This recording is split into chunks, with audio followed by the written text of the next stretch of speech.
Vamos a resolver el ejercicio 1 del modelo de examen.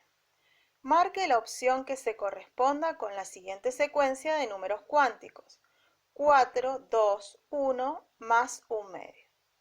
Y tenemos una serie de opciones: 4 para medicina, 5 para odontología.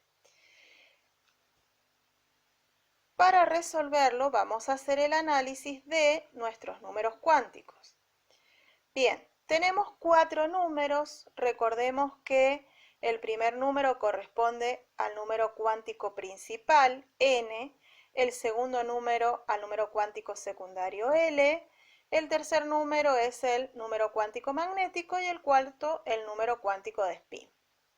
Bien, vamos a analizar el primer número. Vamos a tener en cuenta que ese número corresponde al nivel energético en el que está entrando el electrón. Y por lo tanto, nuestro nivel energético es el nivel 4.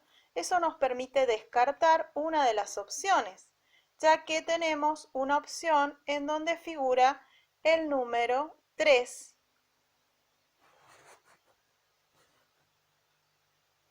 Entonces descartamos esa opción. Luego tenemos que tener en cuenta nuestro segundo número.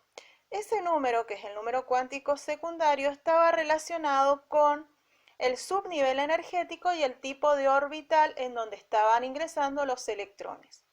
Entonces, si L era igual a 0, correspondía al orbital S; si L es igual a 1, el orbital P; L igual a 2, el orbital D; y L igual a 3, el orbital F. En nuestro caso tenemos L igual a 2. Eso significa que nuestro subnivel energético es el subnivel que corresponde a los orbitales D. Por lo tanto, tenemos una opción que podemos descartar, que sería el 4s1. Vamos ahora a hacer el análisis del tercer número cuántico. Ese nos indica, recuerden, la orientación espacial y la cantidad de orbitales del mismo tipo que tenemos disponibles. Recordemos que el ML variaba desde menos L hasta más L, pasando por el 0. En nuestro caso, iríamos del menos 2 al 2, es decir que tenemos el número cuántico menos 2, menos 1, 0, 1 y 2. Eso significa que hay 5 orbitales, ¿sí? Uno por cada número cuántico. Y ahora vamos a analizar el último número. Este número está relacionado con el sentido de giro del electrón y sabemos que si el signo es positivo, ingresa solamente el primer electrón, ¿sí?, en los orbitales. Si fuera negativo, significa que está entrando un segundo electrón en los orbitales. En este caso tenemos positivo y entonces colocamos un orbital, un electrón en cada orbital hasta llegar al número 1. En este caso entonces pudimos ubicar 4 electrones. Y por lo tanto podemos decir que nuestra respuesta es 4d4. Entonces descartamos la otra opción y marcamos la opción correcta. En el caso de medicina corresponde a la opción D. En el caso de odontología, como tiene una opción más, vamos a tener en cuenta que obviamente descartamos la D y marcamos la opción E como correcta. Punto 2 del modelo de examen de Tecnicaturas, Medicina y Odontología. Este ejercicio es igual en las tres carreras, salvo que odontología tiene esta opción de más, ¿sí? Bueno, vamos a leer el enunciado. Dice: la espectrometría de masas de alta resolución es una técnica que presenta una gran cantidad de aplicaciones en la caracterización y confirmación estructural de compuestos químicos. Su principal ventaja es la capacidad de distinguir la abundancia relativa de los isótopos de los elementos presentes en un compuesto. Sabiendo que la masa atómica promedio del cloro es de 35,453 UMA y que las masas de los isótopos cloro 35 y cloro 37 son 34,969 UMAS y 36,966 UMAS respectivamente, ¿cuál es la abundancia relativa natural del isótopo cloro 37? Bien, en este enunciado, esta primer parte, ¿sí?, es más que nada a modo introducción. A nosotros lo que más nos interesa son los datos para poder averiguar la incógnita. Entonces, ¿qué datos nos está dando? La masa atómica promedio del cloro, ¿sí?, que es de 35,453 UMAS. Y las masas de los isótopos cloro 35, que va a ser de 34,969 UMAS, y de cloro 37, que va a ser de 36,966 UMAS, ¿sí? ¿Cuál es la abundancia relativa? Abundancia, recuerden que significa el porcentaje, ¿sí?, de ese isótopo, que en este caso es del cloro 37. Entonces, ¿cómo podemos utilizar estos datos para poder averiguar este porcentaje? Recuerden que para eso nosotros contábamos con una fórmula, ¿sí? Esta fórmula de la masa atómica promedio es porcentaje de abundancia por la masa del isótopo más porcentaje de abundancia por la masa del otro isótopo, todo dividido 100. Entonces, a nosotros los datos que nos dan son la masa atómica promedio, nos da la masa del cloro 35 y nos da la masa del cloro 37. Lo que no tenemos es el porcentaje de abundancia de este isótopo ni de este isótopo, ¿sí? Los porcentajes no los tenemos. Reemplazamos los datos y nos queda de esta manera. Masa atómica promedio, que sería 35,453 UMAS, la masa del isótopo cloro 35, que sería de 34,969 UMAS, y la masa del cloro 37, que es de 36,966 UMAS.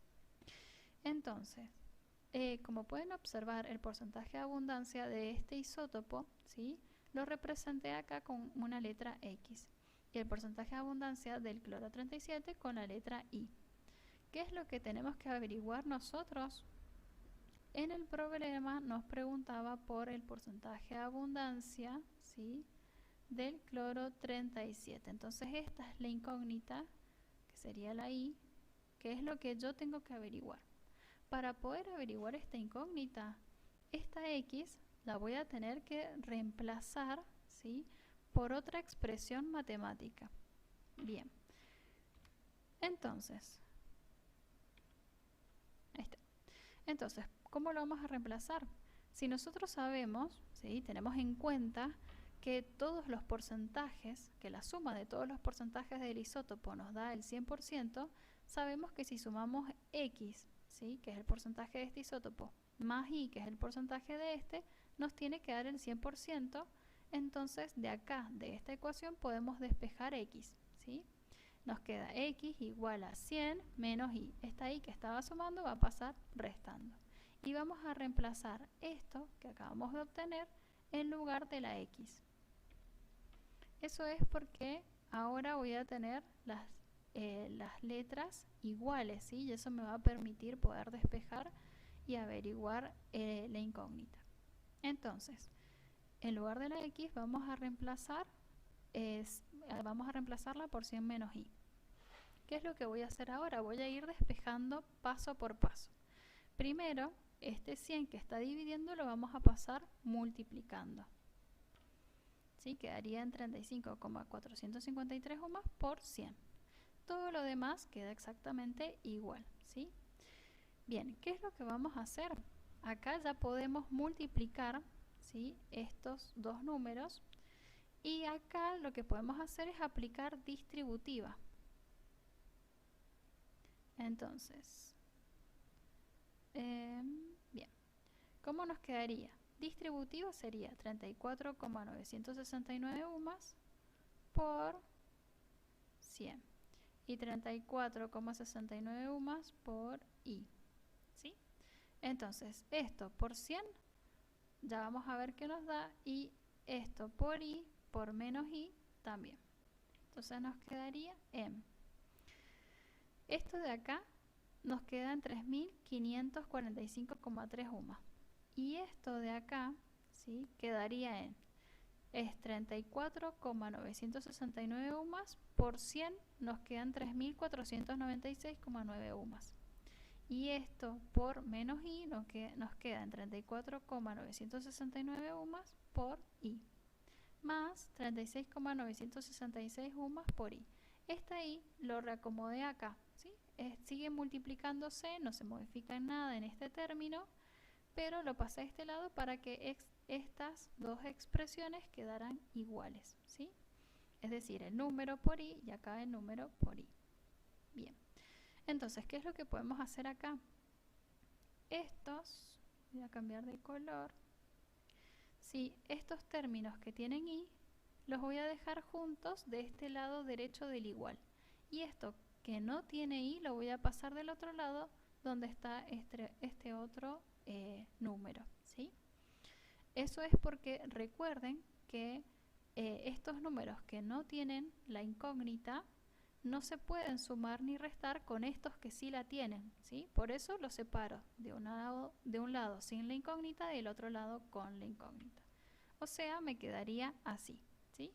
Sería 3.545,3 UMAS menos 3.496,9 UMAS. Y de este lado me quedaría 36,966 UMAS I menos 34,969 UMAS I. Acá lo que hice fue simplemente reacomodar los términos, ¿sí? El más grande que está positivo lo puse acá adelante y después el más chico que está negativo, ¿sí?, que está restando. Realizo las dos restas y la resta entre estos dos números me queda en 48,4 UMAS. Y la resta es entre estos dos, entre estas dos expresiones, ¿sí?, me quedó 1,997 UMAS I. Entonces, ahora esto que está multiplicando lo paso dividiendo, porque recuerden que mi objetivo es despejar la I para saber el porcentaje de abundancia de este isótopo. Entonces, nos quedarían 48,4 UMAS dividido 1,997 UMAS. Esto igual a I. Se van a simplificar las UMAS, ¿sí?, y esto se divide. Entonces nos queda en 24,24 igual I. Quiere decir que el porcentaje de abundancia del cloro 37 es de 24,24%, ¿sí? Perfecto, y ahí tienen toda la resolución paso a paso. Entonces la respuesta correcta es la B, que es de 24,2%, ¿sí? Perfecto. Punto 2 del modelo de examen de odontología. Dadas las siguientes premisas. 1. El número de neutrones es igual para todos los isótopos de un elemento. 2. Dos especies químicas cuyas configuraciones electrónicas son diferentes no necesariamente pertenecen a dos elementos químicos distintos. 3. Si átomos neutros de dos elementos representativos distintos tienen igual número de electrones de valencia, estos elementos pertenecen al mismo periodo de la tabla periódica. 4. En un mismo grupo de la tabla periódica, el elemento de menor radio atómico es el que tiene mayor potencial de ionización. 5. En un mismo periodo de la tabla periódica, el elemento de menor radio atómico es el que tiene menos electronegatividad. Bien, y entonces al final les dice son verdaderas A solo 1, 2 y 4, y 5, perdón, 1, 2 y 5, B solo 4 y 5, C todas las premisas, D solo 3 y E solo 2 y 4. Bueno, hay que ver qué premisas son verdaderas para marcar la opción correcta. Entonces, vamos a ir analizando uno por uno. El primero dice, el número de neutrones es igual para todos los isótopos de un elemento. Bueno, yo acá les voy a mostrar un ejemplo, ¿sí? Por ejemplo, los isótopos del hidrógeno. Sus isótopos, ¿qué pasa? Tienen distinta cantidad de neutrones, ¿sí? Acá tenemos el proteo, que solamente tiene un protón y 0 neutrones. El deuterio, que solamente tiene un protón. O sea, siempre los tres tienen la misma cantidad de protones. Pero ¿qué es lo que va cambiando? Que acá tiene 0 neutrones, acá tiene un neutrón y acá tiene 2 neutrones, ¿sí? Y estos son los isótopos. recuerden que los isótopos tienen cantidad de neutrones diferentes y por lo tanto diferente número másico, pero siempre van a tener el mismo número atómico. Como pueden ver, el número de protones se mantiene. Entonces el 1 es falso, ¿sí? El número de neutrones es igual para todos los isótopos de un elemento, falso. Tendría que decir el número de electrones es o varía en los isótopos de un elemento, ¿sí? Como para que sea verdadero. Bueno, después el 2 dice dos especies químicas cuyas configuraciones electrónicas son diferentes, no necesariamente pertenecen a dos elementos químicos distintos. Y acá les voy a mostrar otro ejemplo. Entonces, en el punto 2, por ejemplo, tenemos el aluminio que tiene número atómico 13. Su configuración electrónica va a ser 1s2, 2s2, 2p6, 3s2, 3p1, ¿sí? Bien, y acá abajo tenemos el catión aluminio más 3, que es cuando el aluminio pierde, ¿sí?, estos electrones o los cede. Estos 3 electrones que están en su último nivel de energía los cede y queda con una carga positiva y su configuración electrónica cambia. Me va a quedar 1s2, 2s2, 2p6. Entonces son configuraciones electrónicas diferentes, ¿sí? Esta es diferente a esta, pero se trata del mismo elemento, ¿sí? Entonces el 2 es verdadero porque dice dos especies químicas, ¿sí? En este caso tenemos un átomo neutro y acá tenemos un catión aluminio, cuyas configuraciones electrónicas son diferentes, y esta es diferente de esta, no necesariamente pertenecen a dos elementos químicos distintos. Está bien, porque en este caso tenemos el mismo elemento químico, que es el aluminio. Voy a poner esto mejor. ¿Sí? Vamos al 3, que dice: si átomos neutros de dos elementos representativos distintos tienen igual número de electrones de valencia, estos elementos pertenecen al mismo periodo de la tabla periódica. Bueno, para eso les voy a mostrar, ¿sí?, la tabla periódica. Supongamos que tenemos el nitrógeno y el fósforo, ¿sí? Ambos tienen la misma cantidad de electrones de valencia. ¿Por qué? Porque recuerden que los elementos representativos, que son el grupo 1A, 2A y después del 3 al 7A, ¿sí? Todos estos son los elementos representativos y estos de acá también. Entonces, si tomamos el nitrógeno y el fósforo, estos tienen la misma cantidad de electrones de valencia porque el número de grupo, en números romanos, ¿sí?, vieron que dice 5A acá. Ese número de grupo me indica la cantidad de electrones de valencia que tienen todos estos elementos, ¿sí? Entonces, la cantidad de electrones de valencia de dos elementos va a ser igual en un mismo grupo. Pero si yo, por ejemplo, digo, a ver, ¿cuántos electrones de valencia tiene el oxígeno? Tiene 6 electrones de valencia porque pertenece al grupo 6A. Pero el nitrógeno tiene 5 electrones de valencia porque pertenece al grupo 5A. Entonces, en un mismo periodo, ¿sí?, acá, por ejemplo, el boro pertenece al grupo 3A, por lo tanto va a tener 3 electrones de valencia. Entonces, en un mismo periodo, la cantidad de electrones de valencia no es la misma, es diferente, pero en un mismo grupo sí es la misma. Entonces, volvamos al 3. Dice, si átomos neutros de dos elementos representativos distintos tienen igual número de electrones de valencia, quiere decir, igual número de electrones de valencia van a pertenecer al mismo grupo. Estos elementos pertenecen al mismo periodo. No, falso, ¿sí? Es el mismo grupo de la tabla periódica. Vamos al 4. Dice, en un mismo grupo de la tabla periódica, el elemento de menor radio atómico es el que tiene mayor potencial de ionización. Bueno, vamos a ir otra vez a la tabla periódica. Vamos a ir a esta tablita para que vean las propiedades periódicas. Recuerden que el potencial de ionización aumenta de izquierda a derecha y de abajo hacia arriba. Y el radio atómico aumenta de derecha a izquierda y de arriba hacia abajo, o sea, son opuestos, ¿sí? Vamos a leer otra vez el enunciado. Dice, estamos en el 4, en un mismo grupo grupo, ¿sí? Acuérdense que son las columnas de la tabla periódica, el elemento de menor radio atómico es el que tiene mayor potencial de ionización.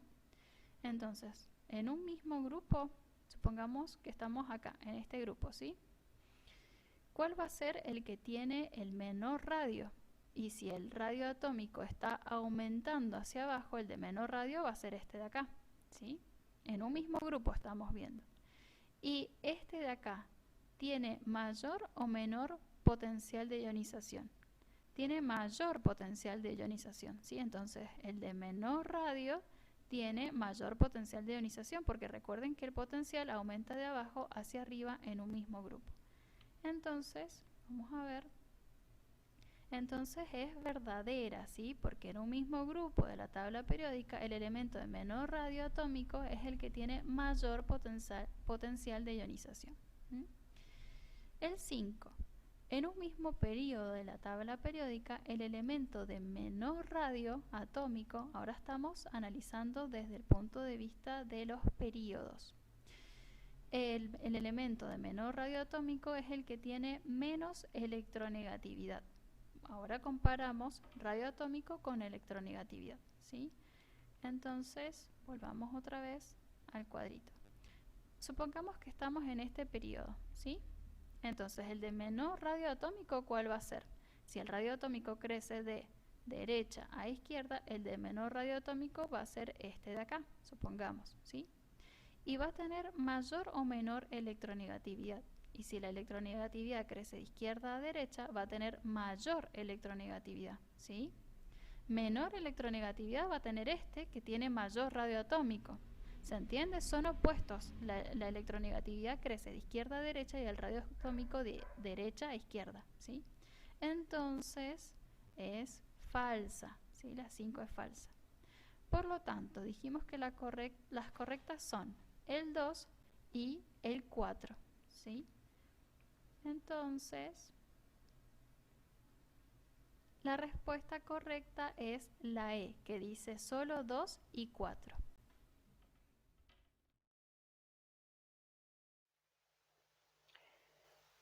Ejercicio número 4 del modelo de examen. Si un ion X-2, es decir, un ion con carga -2, tiene la siguiente configuración, y nos aparece una configuración en donde observamos que el último nivel y orbital que se está llenando es nivel 3, orbital D, con 4 electrones, se cumple todo lo siguiente excepto. Y nos da una serie de opciones. Entonces es importante darse cuenta que debemos encontrar una opción que va a ser incorrecta.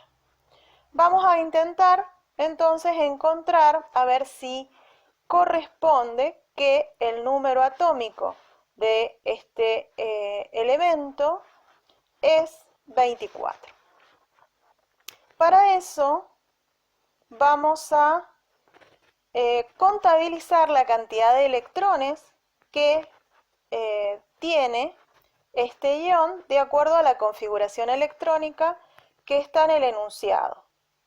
Acuérdense, la cantidad de electrones corresponde a los superíndices que tenemos marcados ahí y los vamos a contabilizar. Entonces, tenemos en total 24 electrones. Bien, ahora vamos a analizar si es un elemento o un ion. Según nuestro enunciado, es un ion con carga -2.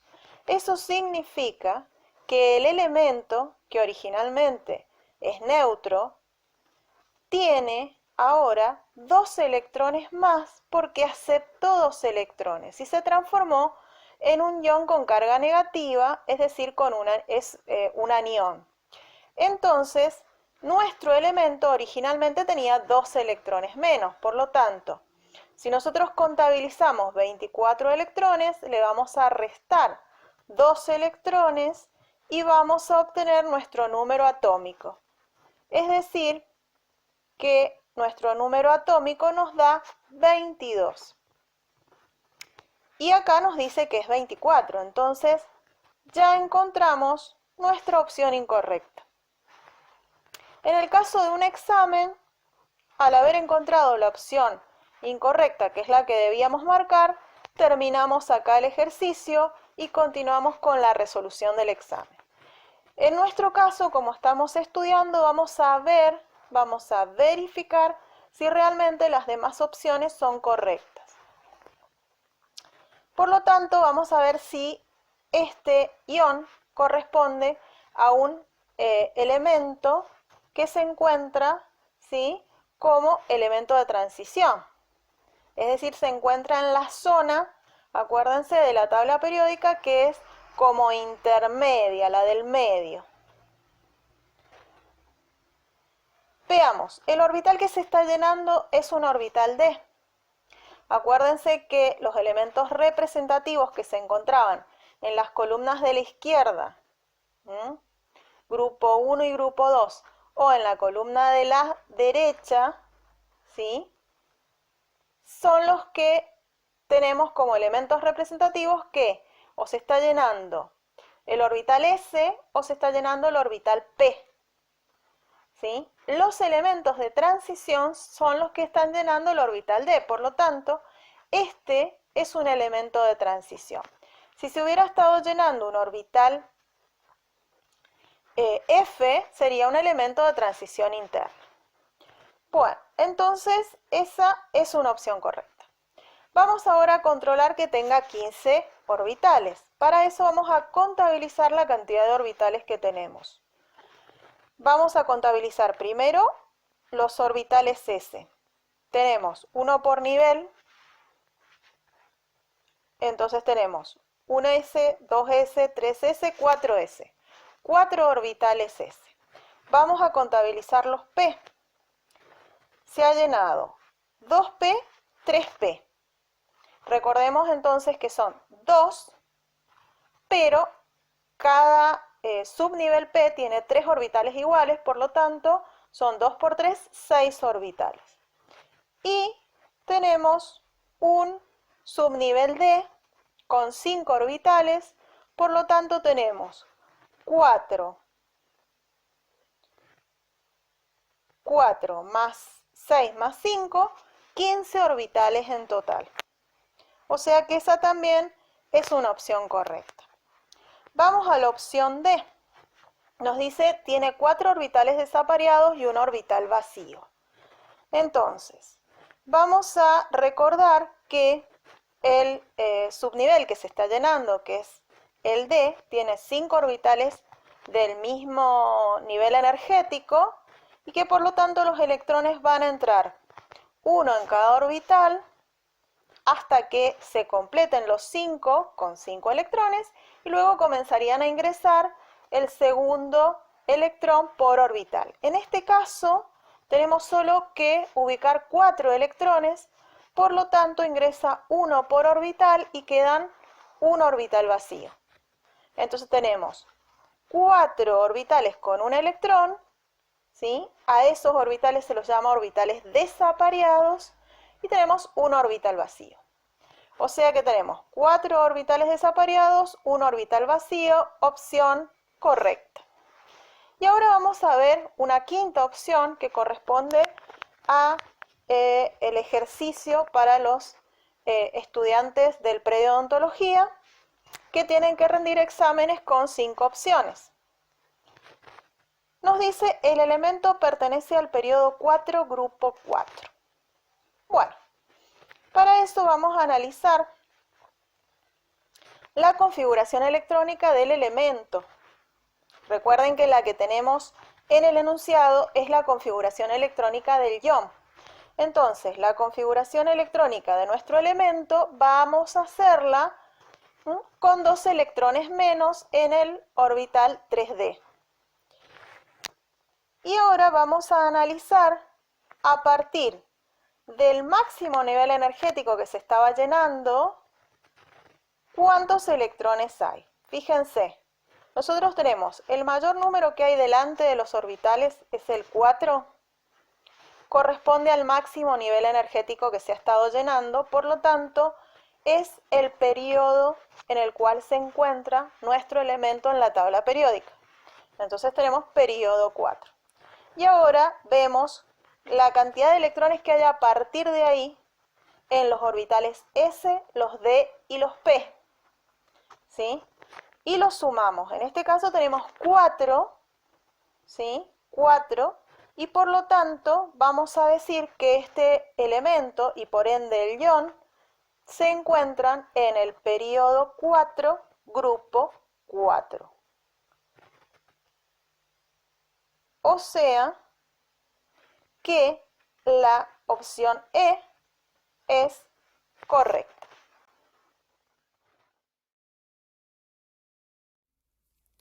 En este ejercicio tenemos que armar el diagrama de Lewis de un compuesto del nitrógeno que tiene esta fórmula molecular. Nitrógeno 2, oxígeno 5. 2 átomos de nitrógeno unidos a 5 átomos de oxígeno. Para poder armar el diagrama de Lewis correctamente, siempre tenemos que recordar que hay que ordenar a los elementos de una forma simétrica, la forma más simétrica posible. En este caso, el orden que vamos a ver ahora es el que nos va a permitir poder armar los enlaces correctamente y de forma cómoda. Mientras más ordenados seamos, mejor va a ser para poder armar los enlaces. Tenemos que tener en cuenta la cantidad de electrones que cada elemento tiene en su último nivel y cuántos necesita para llegar al octeto.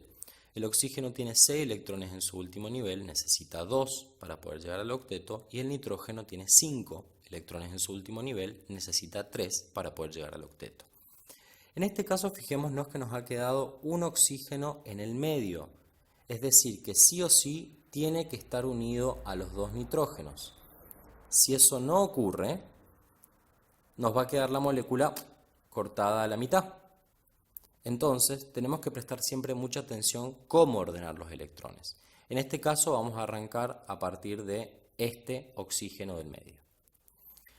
Si tenemos que estar unidos, este oxígeno tiene que estar unido a cada nitrógeno, la única forma de hacerlo es que comparta un electrón con cada uno. Por eso lo dibujamos de esta forma y enfrentamos uno para cada lado. El oxígeno tiene 6 electrones en su último nivel. Ya dibujamos 2, 3, 4, 5 y 6.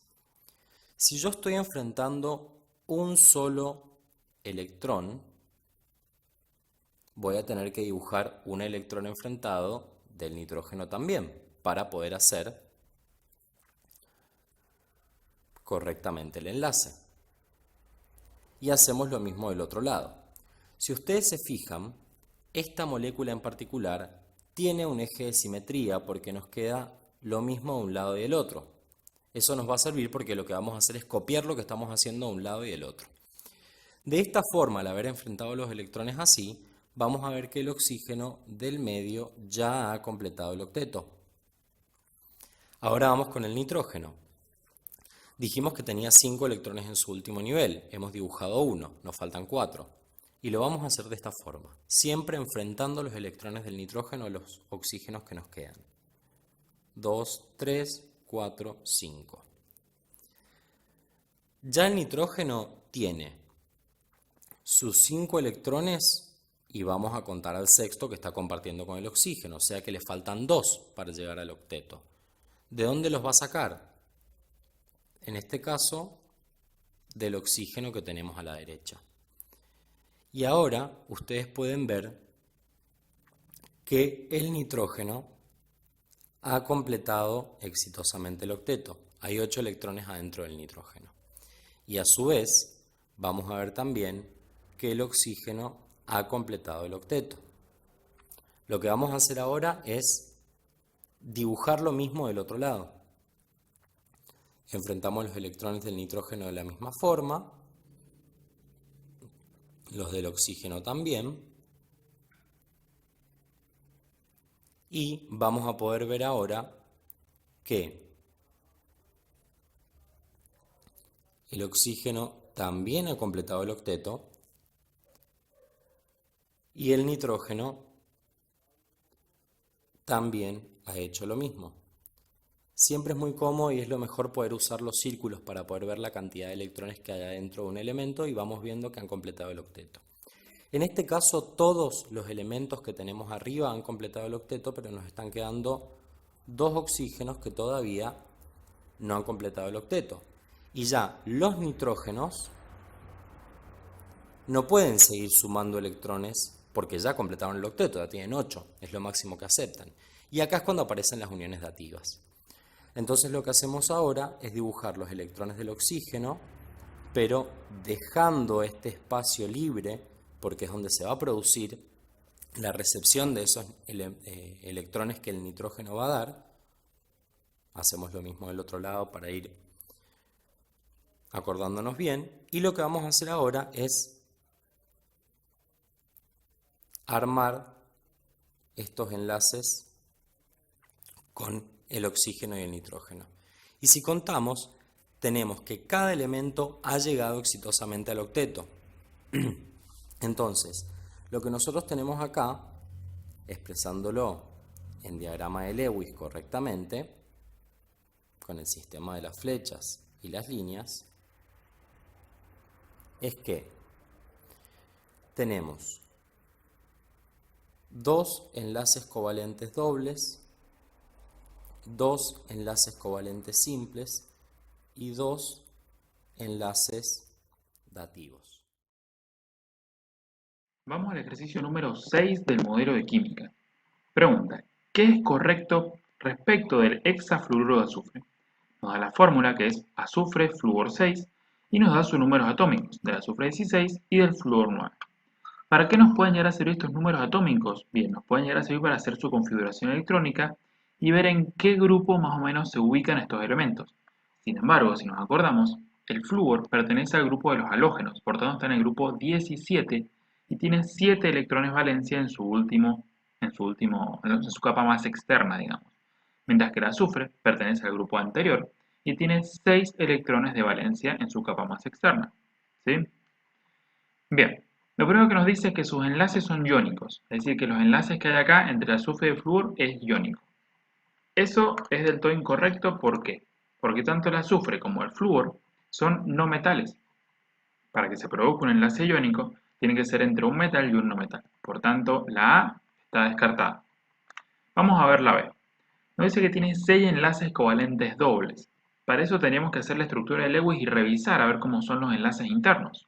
Para ello, vamos a colocar el azufre central, ya que tenemos 6 flúor, lo vamos a colocar por fuera, y el azufre central con sus 6 electrones. Alrededor colocamos más o menos de manera simétrica, digamos, ordenados de la mejor manera posible, los 6 flúoros, ¿sí? Bien distribuidos. 6 flúor con sus 7 electrones cada uno en su capa más externa. Ahora, el flúor es más electronegativo que el azufre, porque el flúor se encuentra bien arriba a la derecha en la tabla periódica. ¿Sí? De hecho, es el elemento más electronegativo de todos. Por tanto, los electrones van a tender a atraerse hacia el flúor y es el primero que va a tender a completar su octeto. Entonces, ¿qué va a pasar? Cada flúor, ¿sí? Ya que el azufre tiene 6 electrones, cada flúor le va a pedir un electrón al azufre para completar su octeto. Como son no metales, lo van a compartir. Entonces, este flúor le pide un electrón y comparte un electrón del flúor con uno del azufre. Este flúor comparte 1 y 1, entonces completa sus 8. Este 1 y 1, este 1 y 1 y va quedando de la siguiente manera. Fíjense cómo un electrón del azufre se acerca al flúor y uno del flúor se acerca un poquitito al azufre, pero no tanto. Quedan más del lado del flúor. Y en cada flúor pasa lo mismo. Entonces, cada flúor, fijémonos, tenemos 8 electrones para este, 8 electrones para este, 8 para este, 8 para este, 8 para cada uno de los flúor. Cada flúor completó su octeto. Perfecto. Pero para que cada flúor completara su octeto, hizo falta un electrón de este y uno de este. Entonces, en cada uno de estos casos se formó un enlace simple. Un par de electrones compartidos, del cual uno es de cada especie, fíjense, uno es de azufre y uno de flúor, es un enlace covalente simple. Si los dos electrones fueran solo del flúor o fueran solo del azufre, sería un dativo o coordinado. Pero en este caso es un enlace covalente simple, y es simple porque es un solo par de electrones. No son ni 2 pares ni 3 pares, es uno solo. Entonces son 6 enlaces covalentes simples. ¿Cuál es el tema acá? Que para que cada flúor quede con su octeto perfecto, el azufre ha tenido que quedar con 2, 4, 6, 8, 10, con 12 electrones y por tanto está correspondiéndose con un octeto expandido. Entonces, ¿6 enlaces covalentes dobles? No, no tienen 6 enlaces covalentes dobles. Pero sí, es un ejemplo de octeto expandido, ya que el átomo de azufre queda con 2 electrones en su última etapa, ¿sí? En su última capa. Esta sería la respuesta más acertada. Si miramos la otra, nos dice que el azufre es más electronegativo que el flúor, lo cual es totalmente incorrecto. Justamente es al revés. El flúor es más electronegativo que el azufre. Y los atrae a los electrones con más fuerza. Y hay una opción extra que se los da a los chicos de odonto, porque ellos tienen 5 opciones en cada uno de estos problemas, porque es el tipo de examen que después les van a tomar a ellos toman con 5 opciones. Dice que tienen 2 enlaces covalentes triples. Y ya vimos que es incorrecto. De hecho, esta molécula tiene 6 enlaces covalentes simples. Entonces, la opción correcta para el ejercicio 6 es la que nos dice que es un ejemplo de octeto expandido, ya que el átomo de azufre queda con 2 electrones en su última capa. ¿Estamos de acuerdo? Hemos revisado todas las opciones para que les queden claras. Sin embargo, una vez que ustedes están resolviendo un examen y encontraron la respuesta correcta, marcan esa y nos vamos a otra pregunta. Analicemos entonces ahora el ejercicio 7 del modelo de química. Nos dice que un elemento que al ionizarse pierde 2 electrones del subnivel S, sus 2 electrones más externos, para asemejarse al gas noble que lo precede en la tabla, sucede que ¿es un elemento de transición interna? ¿Se refiere a un metal alcalino térreo? ¿Es un elemento representativo no metálico? ¿Puede ser un metal del grupo de sodio-potasio? Bien, para analizarlo, ¿sí? Lo que tenemos que recordar es cuáles eran por ahí los elementos de transición interna, representativos, y es a lo que más está yendo esto. Antes que nada, nos dice que pierde electrones, por tanto, lo más probable es que sea un metal, ¿sí? Es un metal, perfecto. Ahora, nos dice que los electrones que pierde son del subnivel tipo S. Por tanto, si nosotros analizamos la tabla periódica y si pierde el tipo S, quiere decir que los últimos electrones en su configuración entraron en subnivel S. ¿En dónde estaban ubicados los elementos en los cuales el último electrón entra en subnivel S? Estaban aquí en la tabla periódica. Es decir, eran elementos representativos metálicos. ¿Estamos de acuerdo? Ahora, dentro de estos representativos metálicos, teníamos, bueno, ya acá podemos ver, por ejemplo, que la A es incorrecta, no es de transición interna, ¿sí? No es de transición interna porque en los de transición interna su último electrón entrará en un subnivel tipo F, y son los que primero perderían. Acá en el medio tendríamos los D, ¿sí? Y de este lado tendríamos los P. Ahora, si pierde electrones es metal, si pierde el subnivel S, lo más probable es que esté acá. Representativos metálicos. Dentro de estos representativos, ¿sí? Puede estar en el grupo 1, siempre y cuando sea un metal alcalino, pero nos dice que pierde 2 electrones. Los metales alcalinos, ¿sí? Son los que quedan con un electrón en el subnivel tipo S. Su último electrón ingresa en el S y queda en terminación S1. Entonces, todos estos metales alcalinos que están acá tienden a perder ese electrón y queda con carga más 1. No tienden a perder 2 electrones, como me dice acá.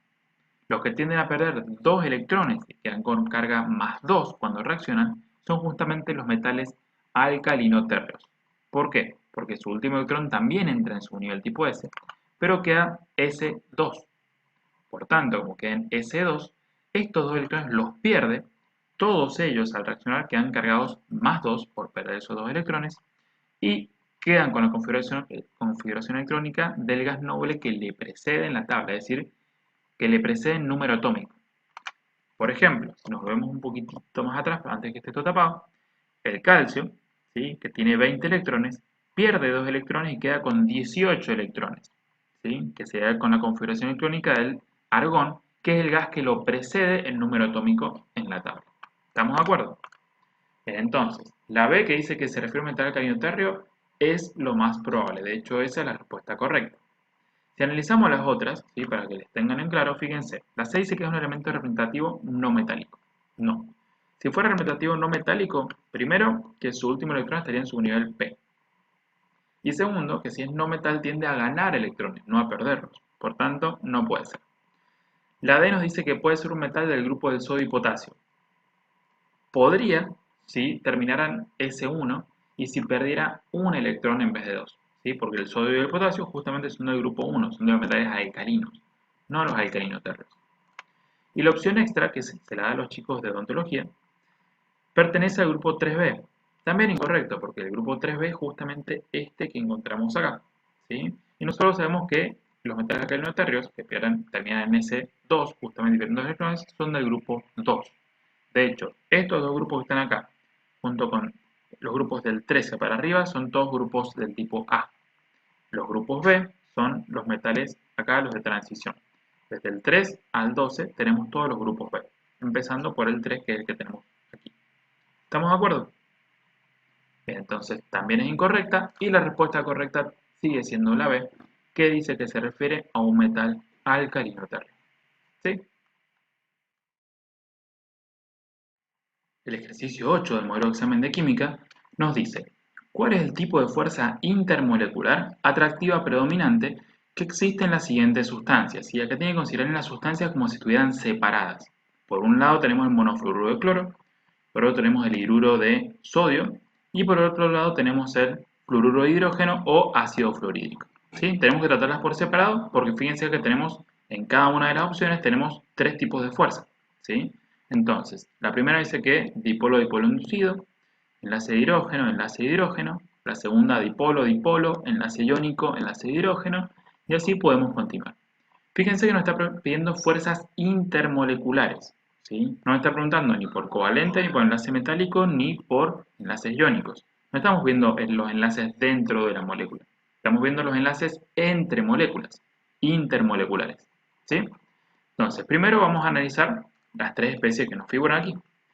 Por un lado tenemos el monofluoruro de cloro, en el cual tenemos un cloro y un flúor, y como cada uno de ellos tiene 7 electrones en su último orbital, lo más probable es que compartan uno de cada uno, es decir, hagan un enlace covalente simple para tener el octeto completo cada uno de los dos.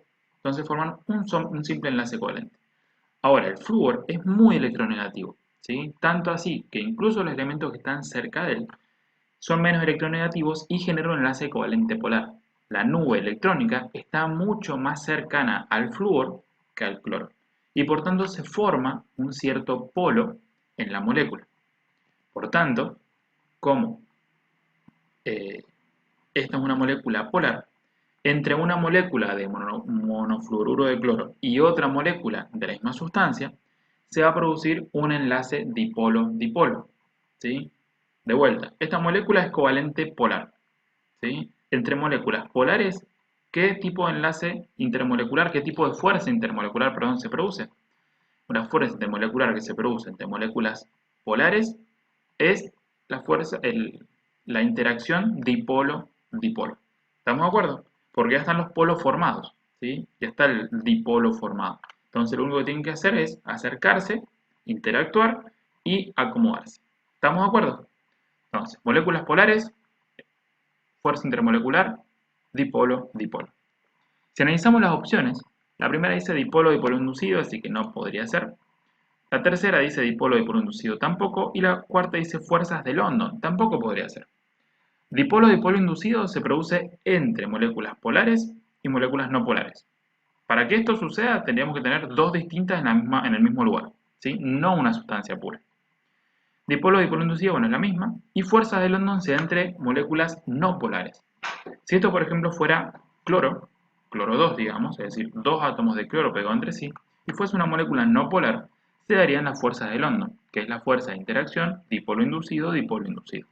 En este caso, la única opción posible ya a esta altura es la dipolo-dipolo, pero vamos a ver el resto para ver que se completa. La segunda especie, bueno, acá está la opción E, digamos, que nos da la opción extra, digamos, que tienen los chicos de odonto. Y pueden ver que también aparece el enlace de hidrógeno que no corresponde tampoco con esta molécula, que ni siquiera tiene hidrógeno. Por tanto, también está cancelada. Para analizar las otras sustancias, tenemos un enlace iónico, ¿sí? Una molécula del tipo iónico entre el sodio y el hidrógeno, y por tanto entre moléculas de hidruro de sodio con otras moléculas de hidruro de sodio, lo que sucedería serían fuerzas de atracción o repulsión ion-ion, ¿sí? Habrían enlaces iónicos. Entonces, esto también es correcto. Y si vamos al último, podemos ver el fluoruro de hidrógeno o ácido fluorhídrico, ¿sí? En estado puro, en realidad es fluoruro de hidrógeno el nombre más correcto. Si vemos acá, tenemos el flúor que es muy electronegativo unido al hidrógeno. Y cuando sucedía esto, era una molécula polar, sí, pero es tan polar que cuando hay moléculas de fluoruro de hidrógeno cerca de otras moléculas de fluoruro de hidrógeno, o cerca de otros enlaces de este estilo, ¿sí? Del hidrógeno con una molécula muy electronegativa, se producen los enlaces de hidrógeno o puentes de hidrógeno entre moléculas. Es decir, que si hay una molécula de fluoruro de hidrógeno y al lado hay otra molécula de fluoruro de hidrógeno, se va a producir este tipo de puentes de hidrógeno. Por tanto, la opción correcta, debido a todo lo que hemos hablado, sí o sí es la opción B. ¿Estamos de acuerdo? El ejercicio 9 del modelo de química nos dice, según el modelo atómico de Bohr, marque lo correcto. Los electrones se mueven alrededor del núcleo siguiendo una órbita circular. Perfecto, esto tiene todo el sentido porque, ¿cómo era el modelo de Bohr? Si lo recordamos, el modelo de Bohr teníamos un núcleo positivo con electrones girando hacia alrededor en órbitas circulares con energía definida.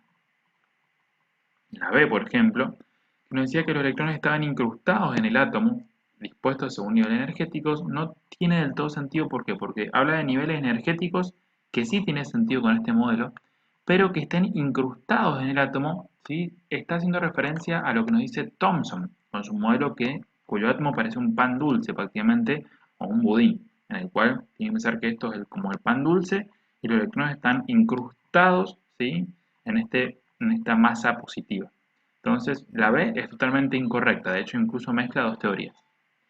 La C nos dice, los protones estaban ubicados en el centro del átomo, que hasta ahí viene bien, pero dice que los neutrones y electrones giraban alrededor del núcleo, ¿sí? Así que no tiene sentido, porque los neutrones, ¿sí?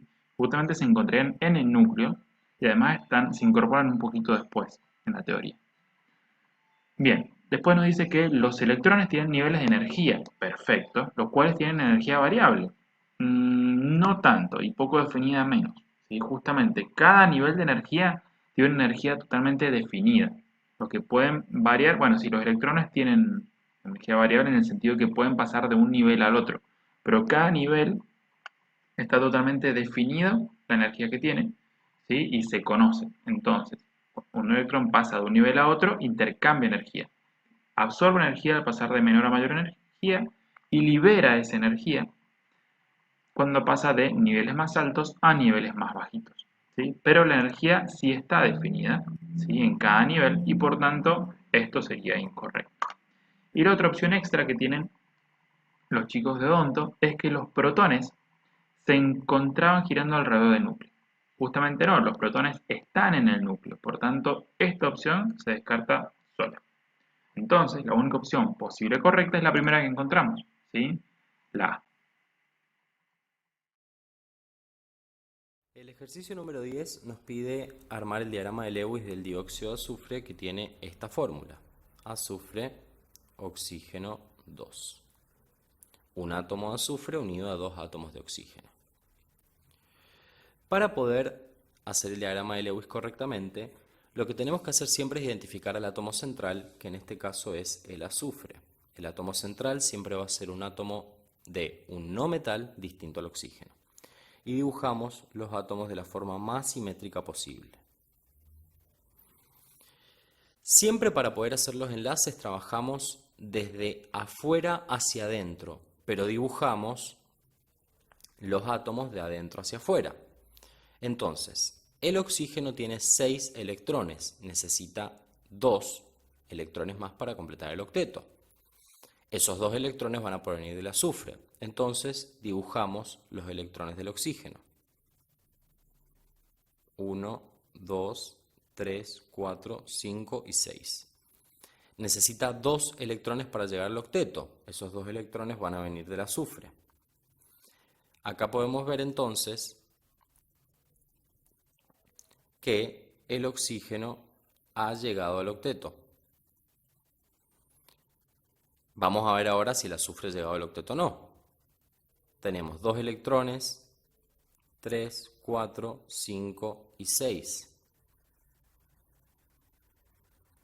El azufre también ha llegado al octeto. Pero nos está quedando un oxígeno que todavía no arma un enlace con nada. En este caso, el azufre tiene 2 electrones que no están participando de ningún enlace y son los electrones que le va a prestar el azufre al oxígeno para poder armar un enlace covalente dativo o covalente coordinado. Entonces, en este caso, dibujamos los electrones del oxígeno, pero no los enfrentamos a los del azufre, porque este espacio es donde se van a compartir los electrones que el azufre le va a dar. Entonces vemos ahora si el oxígeno ha completado el octeto y efectivamente también lo completa. Entonces, lo que nosotros tenemos acá es un enlace covalente doble y un enlace dativo.